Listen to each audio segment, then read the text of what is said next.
You never really know who lives next door. We like to believe our neighbours are just regular people, families, retirees, dog walkers. But sometimes the ones that live closest to us are hiding the darkest things. I moved into my first house 2 years ago.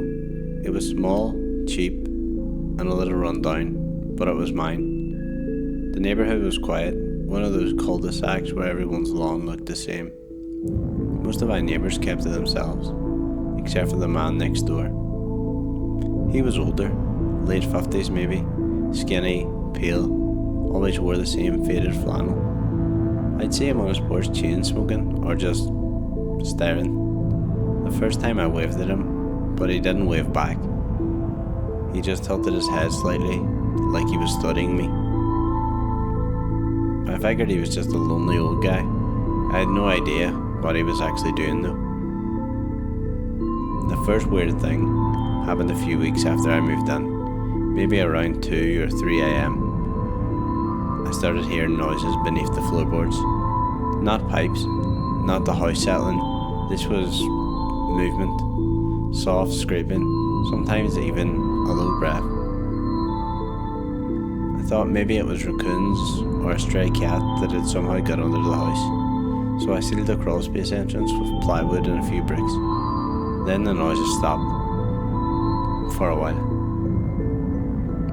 One night I was watching TV when I felt the cold air blowing on my ankle. The floor vent, right near the couch, was uncovered. When I bent down to check it, I thought I saw something inside, like a shadow pulling back. I just chalked it up to paranoia. Maybe the vent fan had kicked on. The next night, it happened again, but this time, I left my phone camera running, pointed towards the vent, while I went to bed. I checked the footage in the morning and it showed a pale hand reaching up through the vent slats, slowly pulling itself back down when it realised the room was empty. I didn't sleep, not even a wink. But when the sun rose in the next morning, I decided enough was enough, so I called off work, and with a flash hand in one hand and a crowbar in the other, I opened a small hatch into the crawlspace and climbed down.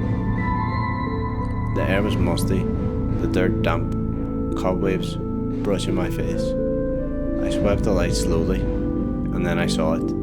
A mattress, food wrappers, my meal, and in the corner, a camcorder, pointed upwards toward the vent in my living room. I turned, my stomach turning with it, and there he was, the neighbour, on his hands and knees, barely clothed, but a cake skin, wide, bloodshot eyes.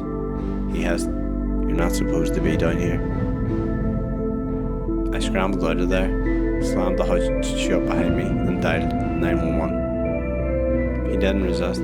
He just sat there in the dirt when the cops came, smiling like he was proud. They found recordings, dozens of them, including footage of me sleeping, showering, and even eating dinner. He'd been living under my house for what appeared to be around 3 weeks, coming up at night through the vents and crawlspace. The cops said he had a history of trespassing, voyeurism, and possible break-ins, but nothing they could pin him for until now. I didn't waste any time.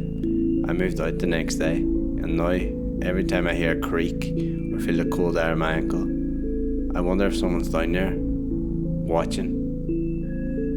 Because sometimes the scariest monsters aren't the ones under your bed, they're the ones who wave to you every morning.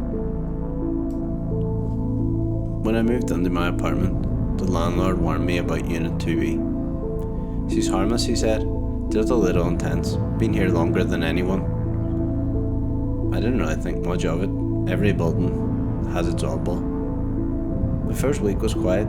I unpacked, worked late shifts, kept to myself. Then one night around midnight, I heard a knock at my door. I looked through the peephole, and there she was.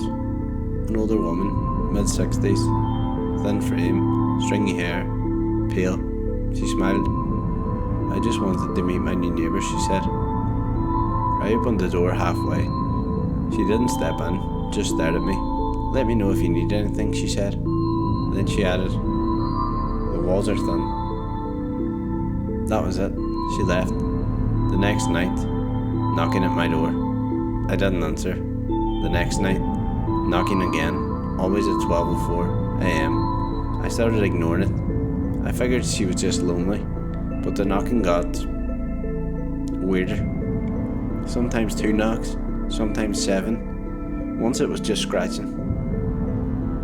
I finally went to the landlord. He sighed. "She's lived here since the 80s, he said, but she died in 2004. I thought he was joking, but he wasn't. I checked the lease papers. No one was listed in Unit 2B. So that night I stayed up, lights off, camera recording, waiting. 12:04 came. The knock on my door. I opened the door immediately, but the hallway was empty. I checked the footage. This time I had her, clear as day, standing, smiling, not knocking, just staring at the people. I went next door the next morning. Unit 2B's door was sealed with police tape. Inside the apartment was stripped, just exposed brick and dust. Nothing had been touched in years, except the people. It was polished, clean, used. The landlord doesn't believe me. No one does. But I started marking the door. Little strips of tape, flour on the floor. Every night, something changes. Now I knock first, at 12:03, just to let her know I'm still here. Because whatever lives in Unit 2B, it doesn't want me to leave. It just wants me to listen.